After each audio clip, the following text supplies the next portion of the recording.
Hi, and welcome to the Failing Upward Club. This is a space to reflect on the tough lessons from when things don't go to plan and work out how to improve and not repeat the same mistakes or just go down a different path in the future. I'm your co host, Danny Tyrrell, with my other co host, Mike Bridgman.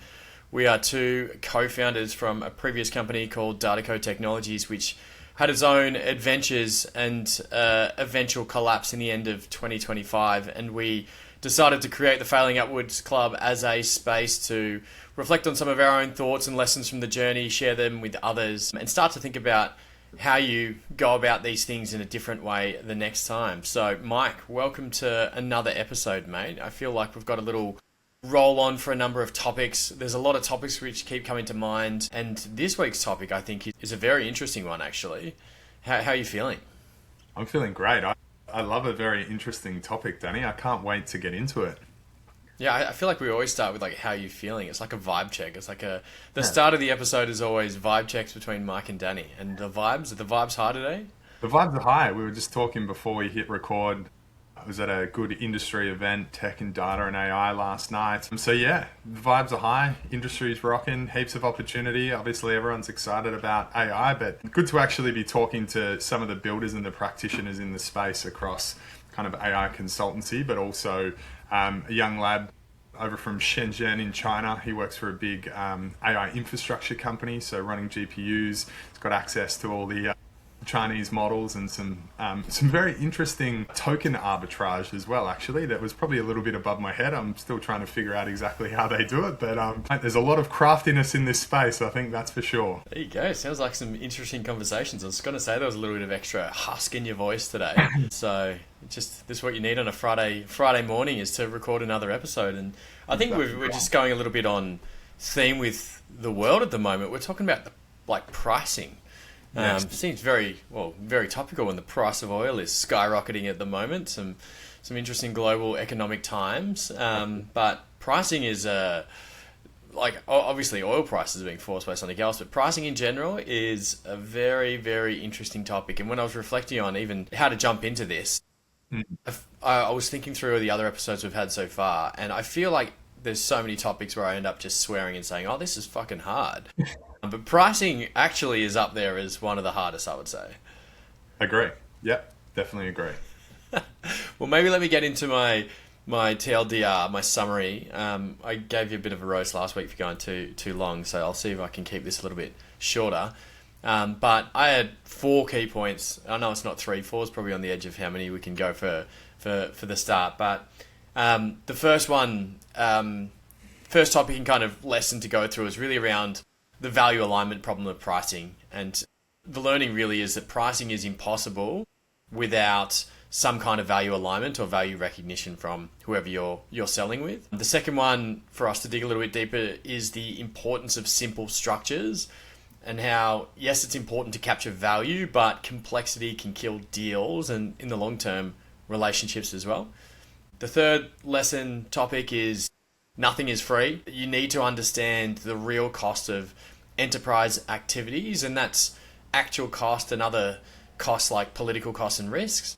And just because you say something is cheap or free doesn't mean that it actually is inside an organization. It's a very important one, particularly when you think about proof of concepts. And the final one is the importance of finding the sweet spot in the early days of a business. It's very tempting early on to want to compete on price, but you need to be able to think about how you frame value, how you're capturing value in the long term. And there's a few different kind of mechanisms you can think through when you're trying to capture that sweet spot in the early days, really around what your business model is and how it allows you to price in the right way, but also what else you can trade off. And I think in the long term, it's really about how do you know where that floor is that you're not going to become too cheap. So, Mike, those were my top four. How did I go? Do you want to? As I said, I roasted you last week on the length. You got any comments? No, you did a much better job, Danny. I was sitting here waiting for something, but I think you've probably nailed that one, unfortunately. Love it. I always love a good kind of positive energy to start the conversation. Let's jump into it though. Let's go. Yeah. Let's go even from the top. Let's talk about value alignment. And I think one of the key things going through pricing, and just to maybe going back to the whole pricing is really fucking hard notion from the start.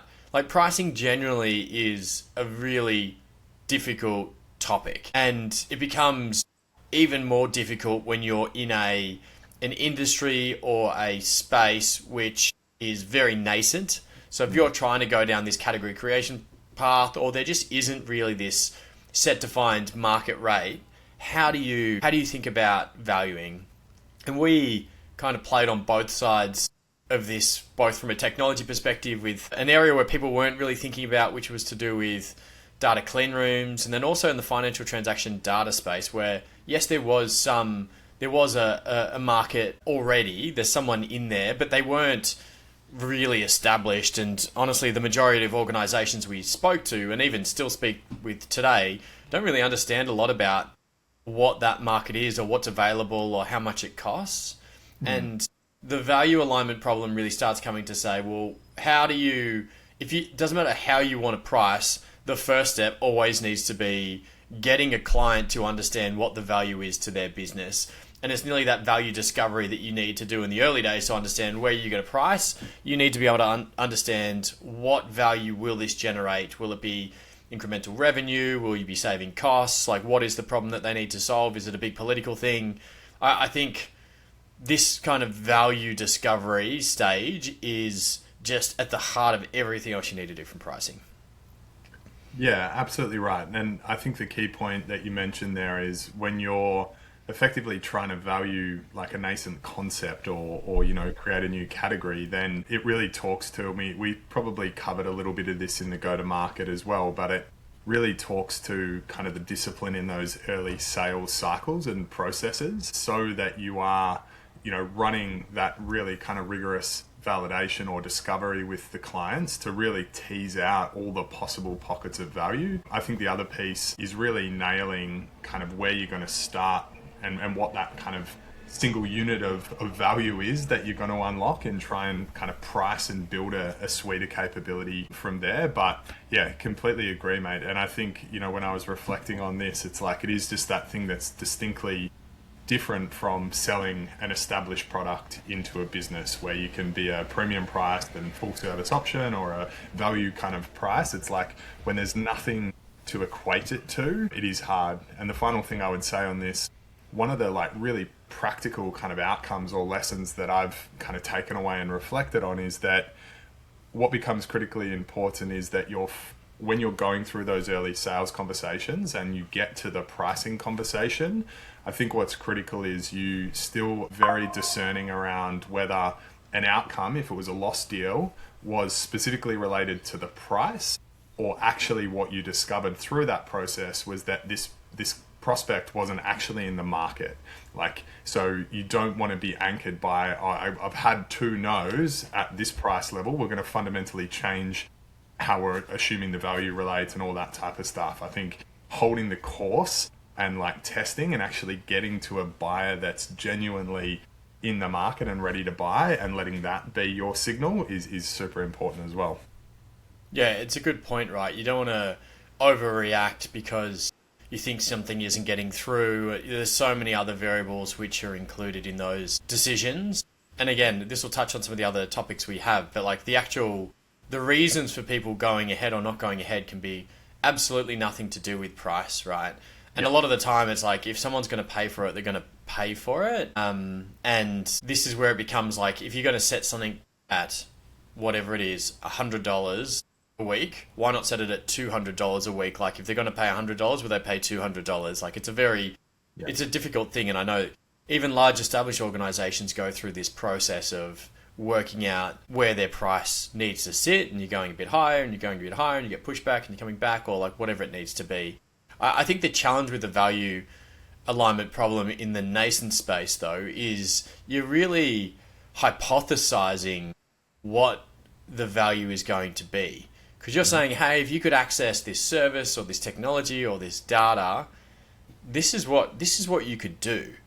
And it becomes a really difficult thing if they're not doing that thing already, because like they just don't know. So there is that aspect of just getting the buy-in to the problem that they're going to solve. And I think one of the things which, again, we'll touch on some of these other points, I think when we get down into nothing is free. The same concept in terms of there's other costs and other things that play inside an organization is just as valuable when you're thinking about the value you create. Because sometimes the value you create is you might not be saving them $100,000 on their workflow by reducing their infrastructure costs, or you might not be incrementally getting them another 1,000 customers or whatever it is in a direct way that's measurable, but you may be giving them some really important political story internally to a certain group of stakeholders who need to build a story around what they're doing and get momentum and sell that to investors or sell that to the general market. There's so many of these other dynamics which are at play, and that's where the value alignment problem is about really understanding an organization's whole ecosystem, the key stakeholders you're working with, and working out what is the thing that is going to incentivize people to progress and generate value from what you do. And I'm not saying selling shitty services that don't actually generate value, but it's more like even to get in the door to have the opportunity to generate value, sometimes you need to be thinking more laterally than just, hey, here's a really basic and it should just be a no-brainer because I think it generates value. Yeah, Ron. So I think maybe let's dive a little bit deeper, Mike, into what are some of these other things and why nothing is free. I'm going to jump over the simple structures one. Let's come back to that. But so, like, when you think through, Mike, what are the other things at play when you think about the cost for an enterprise? Like, what other things are going on inside an organization that you think people should be thinking about when they say, well, how much is something, what is the real total cost of ownership of a service? Like, what other things apart from it costs you, whatever it is, $50 a year, we sold really cheap. What are the other things that you kind of have learned through the process that came up as like, oh shit, we didn't think about that? That's actually a cost to a client.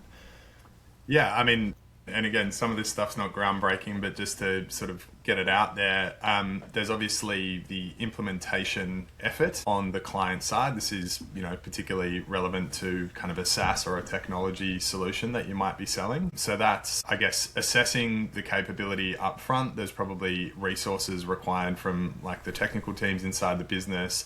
There's the actual like resource cost of the implementation, though that carries a lot of other baggage in that, if you are selling a technology product into a large business, that may require like resource that's as rare as hen teeth in large organizations, skilled engineers. So then you're not only talking about the human kind of capital cost of that, but you're also then talking about prioritization and political capital that may need to go into that to reprioritize those resources onto this new implementation. There's then the training of the teams to actually go and utilize that product. And again, this is something that you may be charging for, even if you're not. Like the assumption has to be there's an internal champion that's going to go and bring that team along on the journey, and they're going to be spending a lot of time and energy away from whatever their day job might be and kind of standing that up. And then there's just the ongoing kind of utilization of that capability and the resources required to do that. And so where we learned,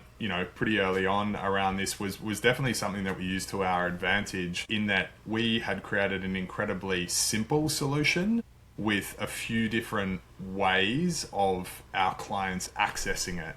And a part of that was a more kind of more embedded, like integrated solution that would require some of those technical resources. But there was another pathway that meant an organization could get running very, very quickly without going through that integration. And we saw that being enormously valuable. You mentioned the concept of total cost of ownership. It's like, hey, what we can actually promise you is that you'll get to experience and realize the value from this technology that you're committing to pay for, even before you have to go and find that resource to go and do the full deep implementation.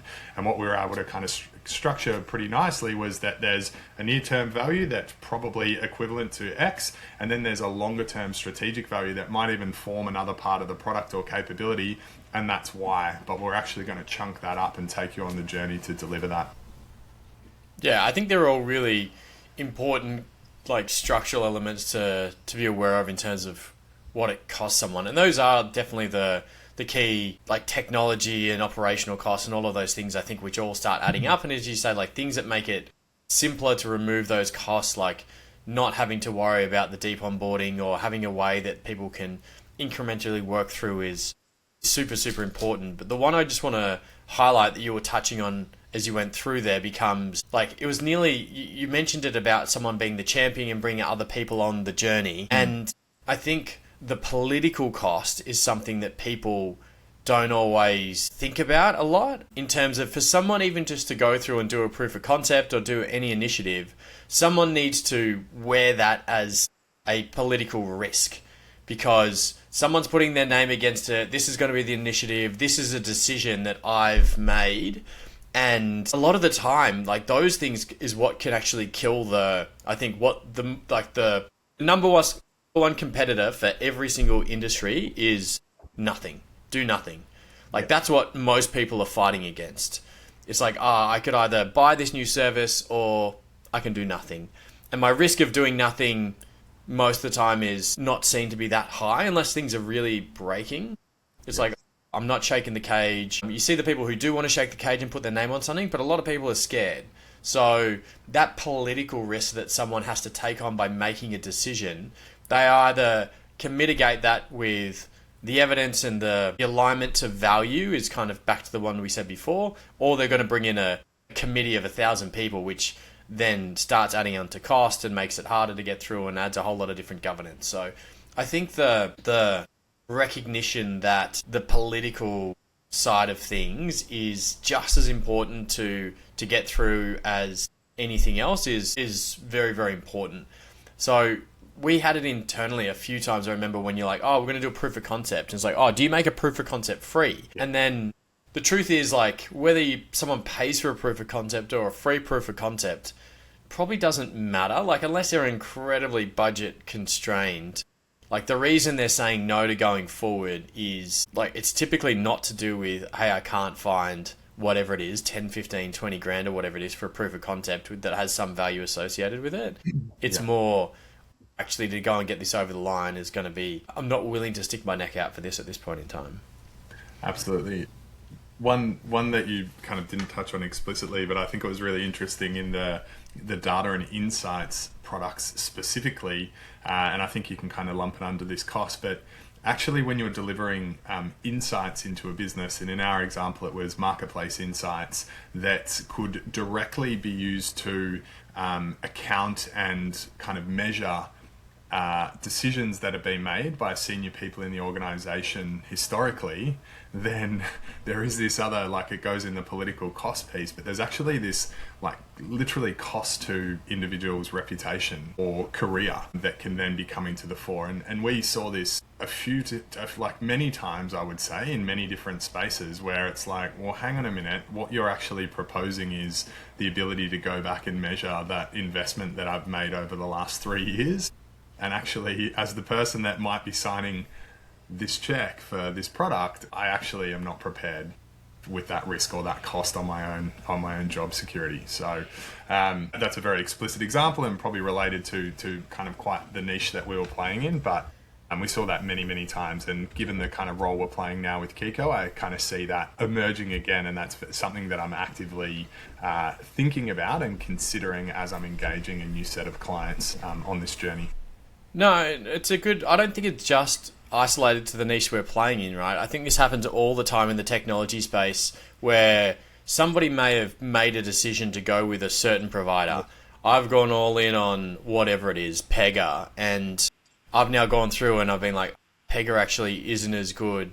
And then whoever it is, competitor A, competitor B, Adobe, Salesforce, take your pick, they come in and they say, well, actually, this is going to give you a much better thing for your solution. This is what it looks like. And even just saying, I'm going to go at you on cost, and this will be a cheaper solution of what you've got. You get to uplift your capability and you get to go down on your total cost. Like, win-win for you. But really, still, them going back with their tail between their legs and saying, well, I made it. When I stood here before and told you Pega was the thing, I now need to tell you it's not the thing. Like, a lot of people just don't want to do that. So, again, to your point earlier, it's like price doesn't even have a place to play there. It's like price is the wrong lever. Well, like it's a lever that helps because you can give them the win to say, you know what, but you like this hasn't turned out how we want, and we're going to fix it, and we're going to fix it, and we're going to save money, and we're going to reinvest that money and go through. But that's really the sell. It's not the price sell at that point in time. Yeah, you mentioned it before. That's the strategic narrative, right? And structuring that story is the total story, and the total value is far more important than the actual sticker price of the solution.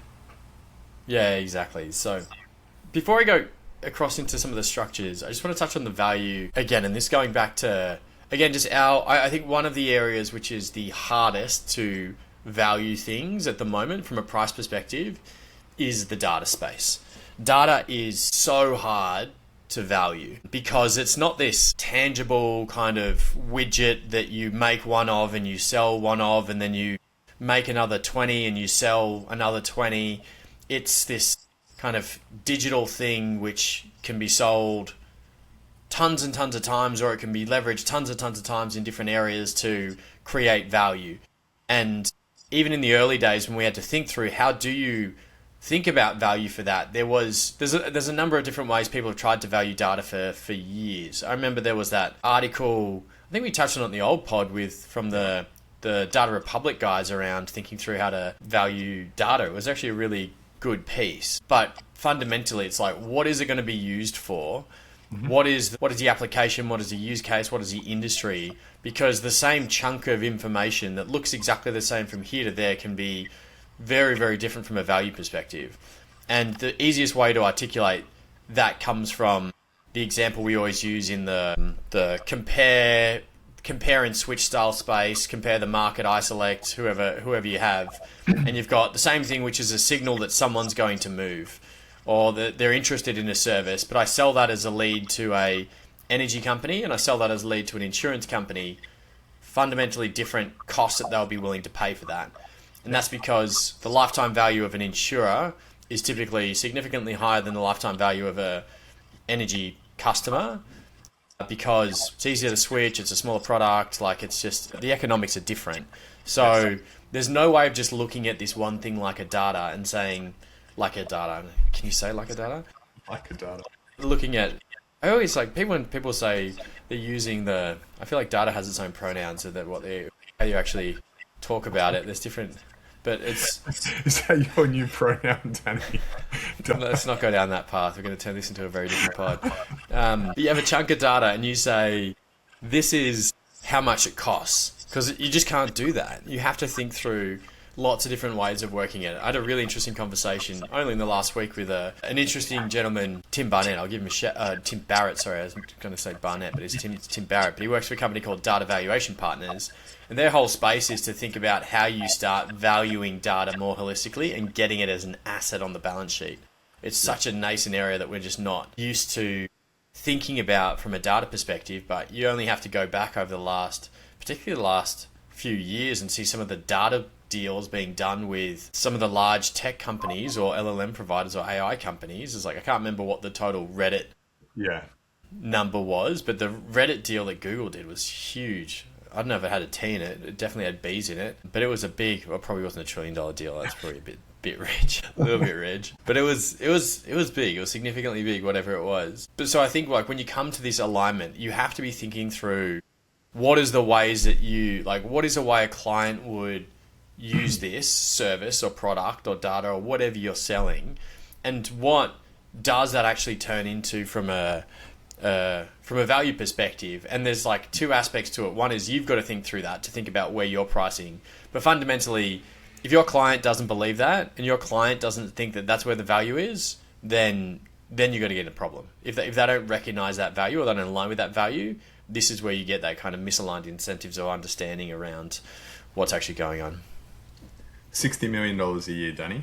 60 million? Fuck, it was nowhere near. No B's, no T's. That's cheap. What a cheap deal. Was it over 10 years even? No, it doesn't even get us there. Like, no, mate. Felt bigger then. That's all right. You did good on the intro.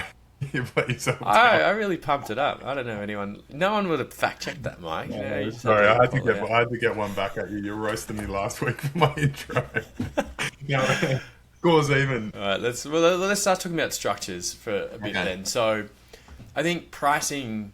I don't know. One of the things, like, reflecting on pricing is like when you think about how to then sell something, and this is what happens in the technology space quite a bit, I think, is there's different ways you can slice and dice your product. There's different ways you can sell stuff, and there's having just flat license fees for things. You can sell services. You can have different modules of a service. You can even, what we used to think through a lot in the old venture architecture days in the innovation space is you've got these like different pricing frameworks of ways you can commercialize a service and think through it. And I think the trap and the risk here is people who are vendors get really clever around how they create these pricing frameworks, and they're really focused on not losing out on value.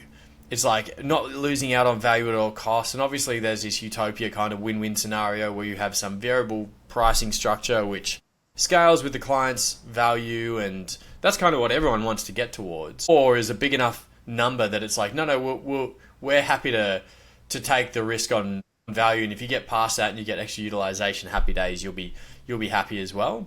But I think the thing that vendors always have to come back to is it's just the complexity sucks for the client. It's really hard for the client. It makes it impossible for them to try to work through what the business case is on their side. It makes it impossible for them to forecast. And if you get too cute, it actually just gets to a point where relationships get seriously damaged. So we've seen this hugely in the CDP space over the last couple of years, because the whole model has tried to go away from traditional SaaS-based pricing, and everyone tried to go to more this consumption-based pricing model. Everybody's saying tech have been doing it, and CTOs have been buying like this for years, and they know how to do it on a consumption base because that's what you do with AWS or Snowflake or whatever it is. But then the value and the way it works is not aligned. It's just not aligned. And sometimes you get in there and you got CDPs and they're doing it on generating audiences or things inside that's some kind of compute. And you end up having clients who are using the system, not generating any value, and then getting smashed with these huge bills. They get sticker shock. I think there was that MI3 article a couple of years ago just pointing to a number of the vendors in this space. There's not one organization. There was lots of people in the CDP space who all of a sudden are getting hammered because their clients got this massive bill and they say, hey, we've got overs bills for you and it's in the millions of dollars. And it's just, it feels like it's such a narrow way of looking at things from the vendor perspective, where they're like, oh, how good is this? We've got this ripper deal, which is just like, it's got the value going up and all of a sudden we get these huge returns, and it just doesn't align to the expectation of the client. And it ends up getting to the point where the client's like, this is bullshit. I now have to deal with this stuff internally. I now lose a whole lot of my advocacy for your product. Maybe there's a short-term little bump if they end up getting the cash out. But it's just, I don't know. I think people get way too cute with it sometimes, thinking about, I have to drop every single bit of value out, where they lose touch on really what's important, which is actually creating value with the client, making sure the client sees value, because when the client truly recognizes value, that's when it's going to go deeper. So I feel like structures are one that's, they're way too complex. Yeah, agree. And I think on that one in particular, the critical piece is that you don't want to disincentivize utilization of the service. And I think that's what we've definitely been, across in some of the CDP examples, where ultimately, there is this phase of experimentation and you should be motivating your clients to kind of get in there and get their hands dirty and just try and test a few things.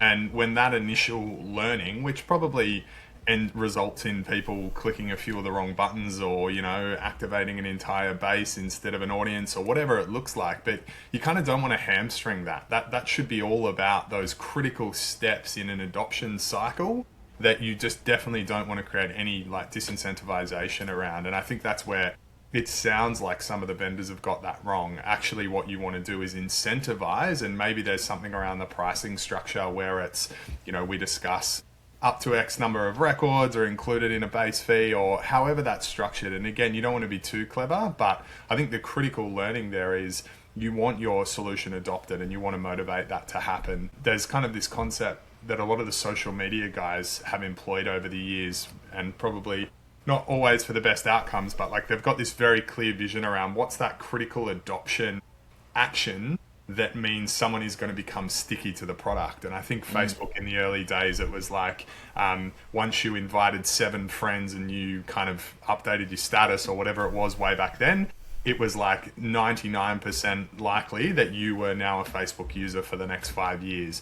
And I think that kind of similar methodology is could be very, very powerful in SaaS as well around, hey, what are those first, half a dozen actions that we need our new clients to take so that we know they're comfortable, they're fully onboarded, they're now going to advocate for the value they're extracting from the platform, and anything you can do to remove the barriers. And that, particularly for this episode, that's kind of like any cost implication over and above what they've agreed to pay is incredibly powerful.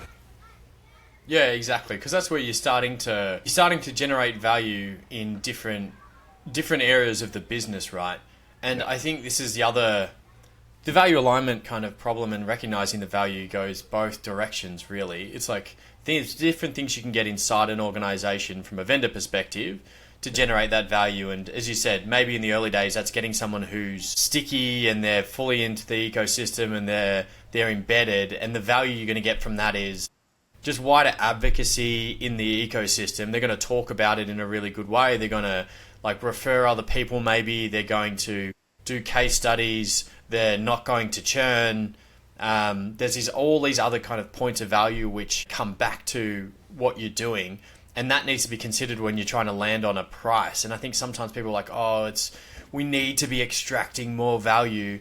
But this is the point of the ones we're in. It's like, if you're in an ecosystem where it fundamentally is like, particularly us, we're in the collaboration space, right? It's like the more people collaborating, the better. Like that, you don't want someone to sit there and be like, should I do this activity because I'm going to pay an extra X amount? Like, that's just not what you want someone to be thinking about when they go to use your product. Is like, if someone's sitting there saying, should I do it because it's just going to cost me more money? You're in a really bad spot. Yeah. It just needs to either be so shit hot that you kind of like, I won't even think about the price. And at the moment, I think we're on the edge of this in the token space for LLMs, because there are a lot of them become this like token style usage model, but most of the standard like the retail propositions for a lot of these LLMs, you've just got a tier that you're paying. It's not like you're just paying pure consumption, but you do get gated at a certain area, or you do get to the point where capabilities are a bit low and you have to say, should I want to use more?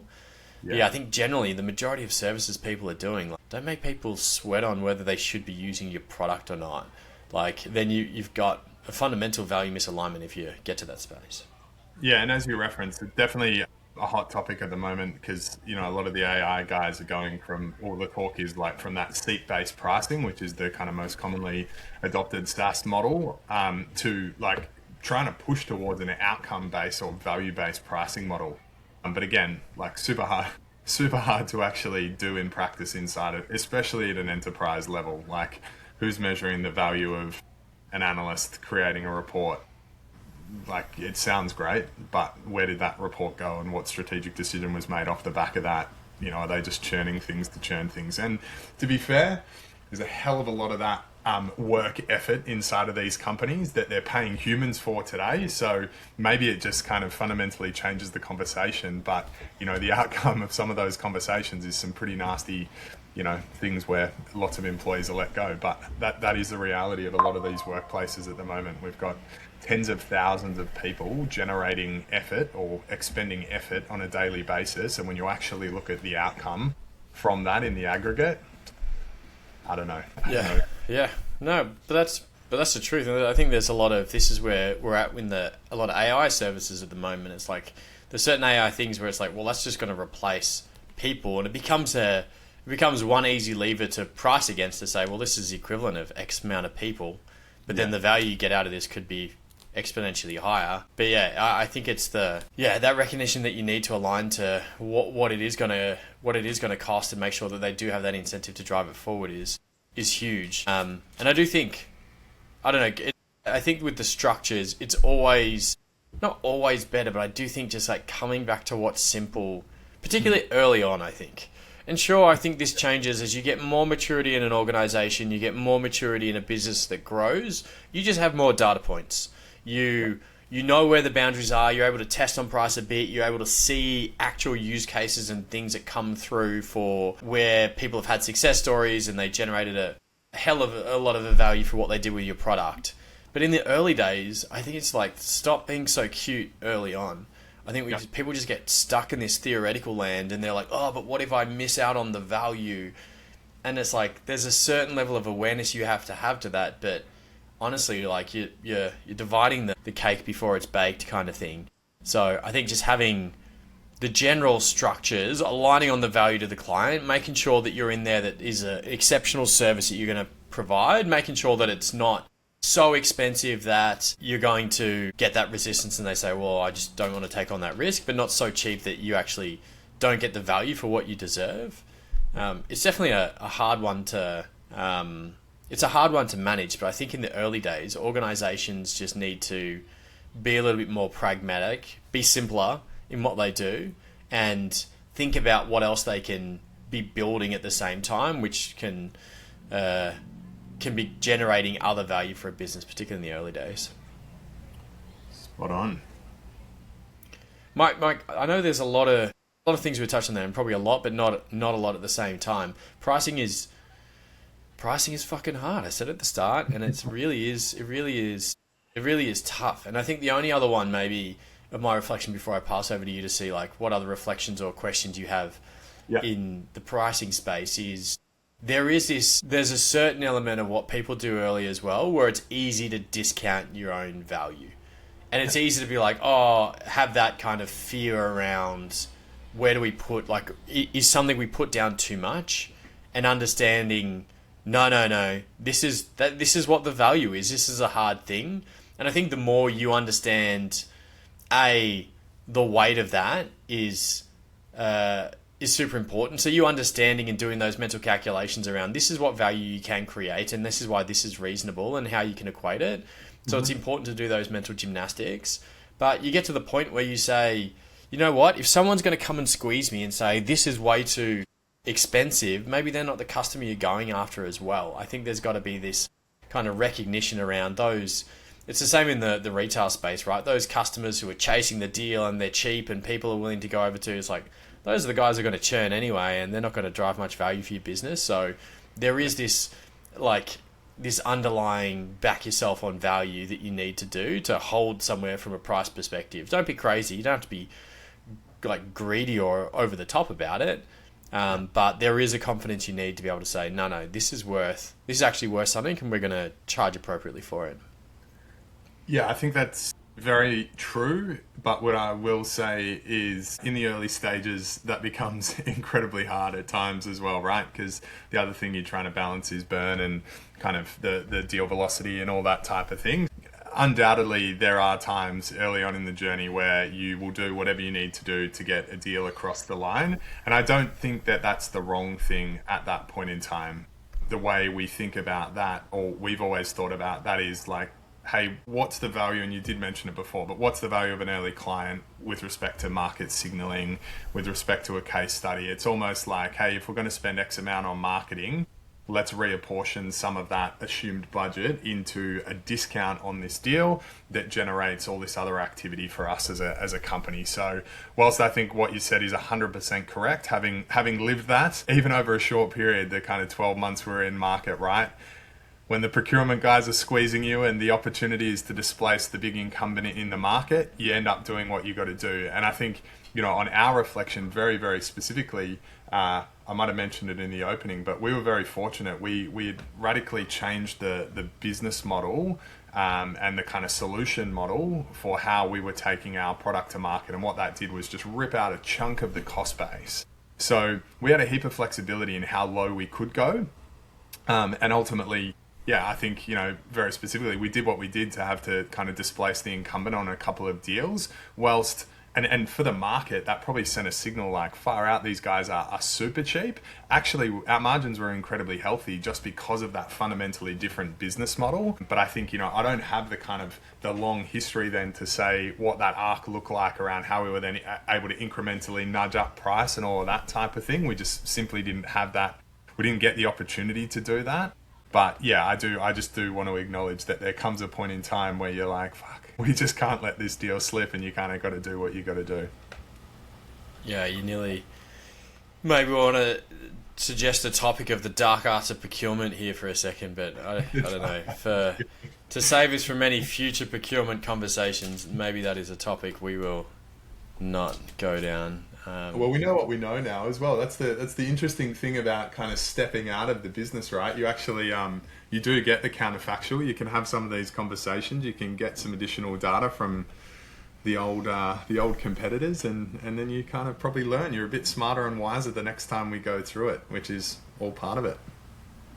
That's it. It's all about learning. It's easy in retrospect, and when you're deep in the trenches, it's hard to have that kind of clarity, and that's always the information asymmetry that exists in the pricing space. You don't know. It's not like you're going and putting something up on Amazon and you know what someone else is charging, and you know some more information. The B2B space is a lot more opaque, so you've got to think through some of these other approaches and tactics to get there. I think, Mike, it's a lot, but not a lot on pricing, but I think that's enough for today. Some of these other conversations we've started to dive slightly deeper into outside of the macro, just go to market or product or whatever it is. There's a few of these more niche conversations which are very topical, and we love hearing from some of the people who are listening along or reading the blog. So any of the ideas of topics you want us to talk through or provide some reflections, we've still got this like reasonably open stance around talking through at least a reasonable level of detail what we're doing with the data code days. Obviously there's not everything we can go into, but if people have got ideas, please shoot them along. We've definitely got a whole bunch on our backlog that we want to still unpack and digest. And hey, there might be, if you've got a specific topic that you've gone through with your own business experience and you want to talk about that, it'd be great to dive into some of these details with other people. I'm sure many people have lived the pricing pain, same as people with the venture capital pain we spoke about last week. I'm sure there's some conversations we've got interesting coming out of that one. So I think that's my little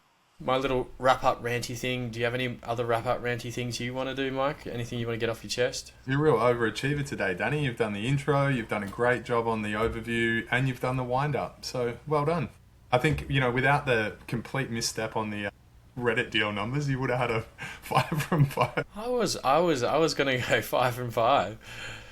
4 from 5 after the $1 trillion. Yeah, well, the IP licensing deal for Nvidia and Grok was 20 billion. It's there's big deals happening. I've just been thinking too much about that deal for a while. But maybe there's $1 trillion data deal coming up in the future, because you know how important data is, Mike. Well, that was what McKinsey said back in whatever it was, when data was the new oil. I think they probably had a T in the valuation, but that's okay. Mate, if data was literal oil at the moment, we'd be having a great time. But yeah, thanks for listening. Thanks for reading. Thanks for doing whatever you're doing to consume this. If your agents read this or listened to this and just giving you the summary, high five to all the agents out there. We appreciate you as well. We are one with the agents, and we want you to look after us in the future. So have a good time. That's it for today. See ya.